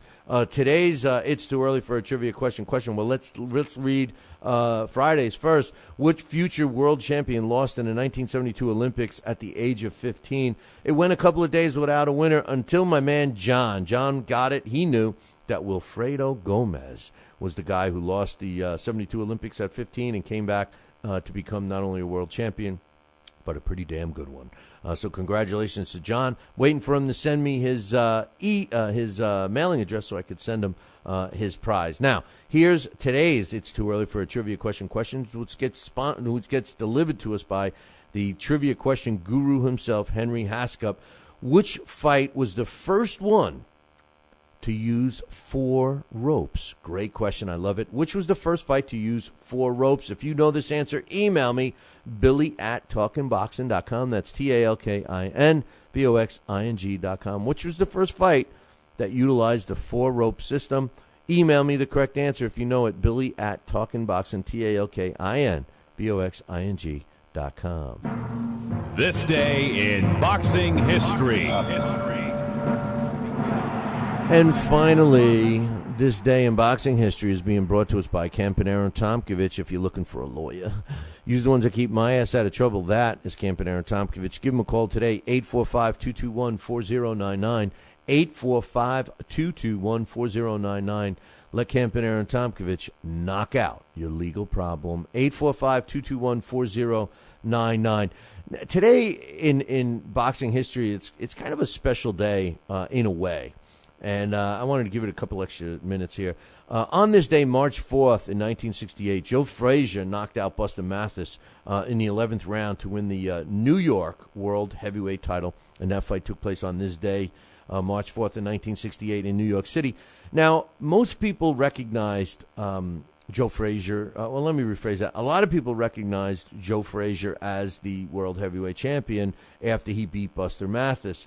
However, a lot of the old-timers refused to really look at him as the world champion because Muhammad Ali had won his last belt when he unified the world heavyweight title almost a year earlier on February 6th in 1967 when he won a 15-round decision over Ernie Terrell. He had unified the belt and to this point had never lost his title inside the ring. As these two guys would start to begin what would be a parallel with their careers. They would finally meet after Muhammad Ali's exile. Now, consider this. He won that, unified the title, Ali did, in 1967. Frazier won the New York World title and subsequently had unified the belts after that first in 1968. The two would meet in March of 71 after Frazier had lost his title to George Foreman in an epic fight. We all love that one in 1971. And then Muhammad Ali would regain his world heavyweight title versus George Foreman in 1974. So it was a long road for both these guys. I just felt that I should give it a little play today. So all of that tied into today's This Day in Boxing History.